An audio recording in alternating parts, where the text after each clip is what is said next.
位旅客您好，列车即将抵达终点站柱山车站。柱山车站海拔2451公尺，是台湾铁路系统海拔最高的车站。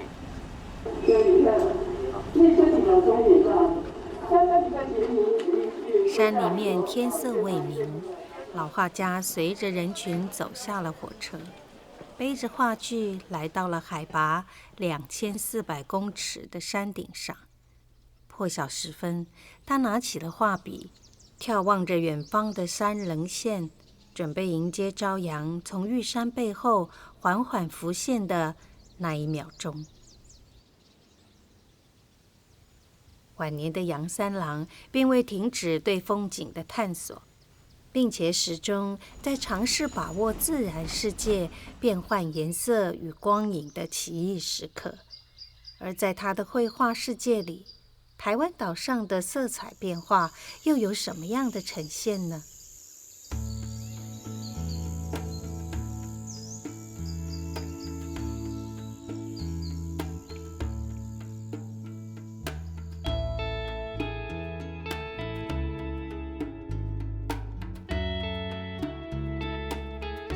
？1922年3月，16岁的杨三郎迎着海风，心中燃起了无限希望。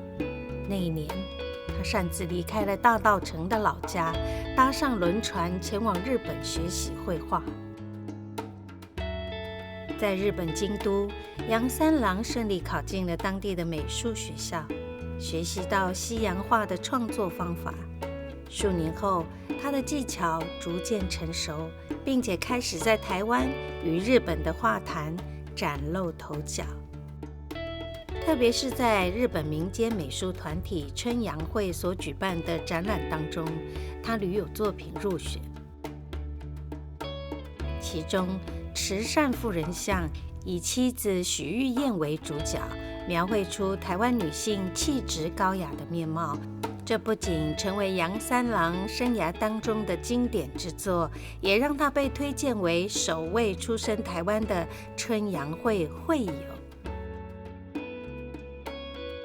1932年，杨三郎踏上了另一段对他而言意义重大的旅程，远赴法国与欧洲各地旅游进修。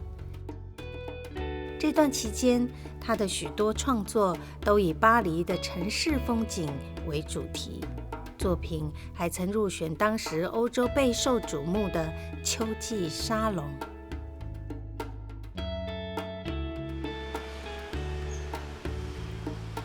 二战结束后，杨三郎举家搬到了新北市永和的往西一带。走进他所设计的画室，大片玻璃窗为整个空间带进了明亮。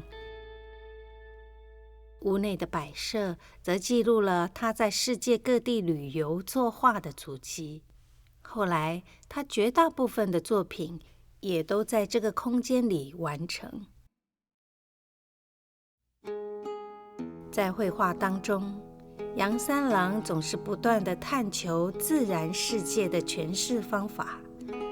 日本的雪景，美洲的秋色，每一幅画里鲜明色彩，都得自于他亲临现场作画时的深刻体察。而在他的作品当中，最重要的描绘对象仍然是台湾各地的自然风景。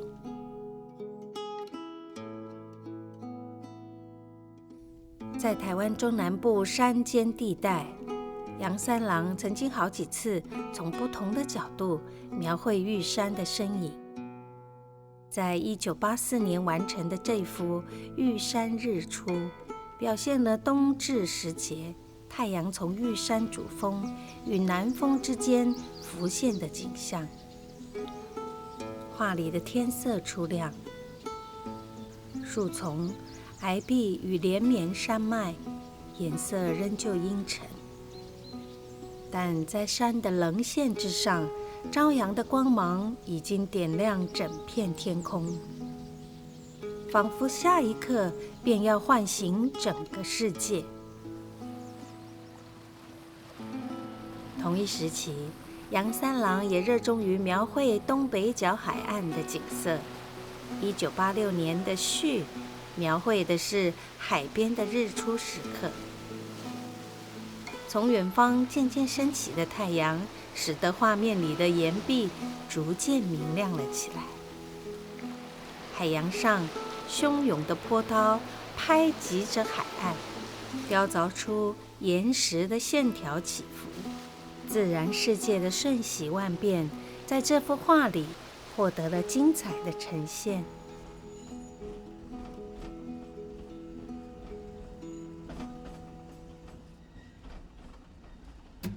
生涯晚年，杨三郎仍旧对于户外写生满满热情。最特别的是，他始终向往日出。在80余岁一次中风之后，这位充满毅力的老画家重新拾起画笔，所描绘的第一幅画仍是曙光乍现的景象。以大自然为师，不断地在自然世界里寻找创作灵感。杨三郎的画透露着一生的热情追求，他的艺术生命或许如同画里的朝阳，始终绽放着光芒。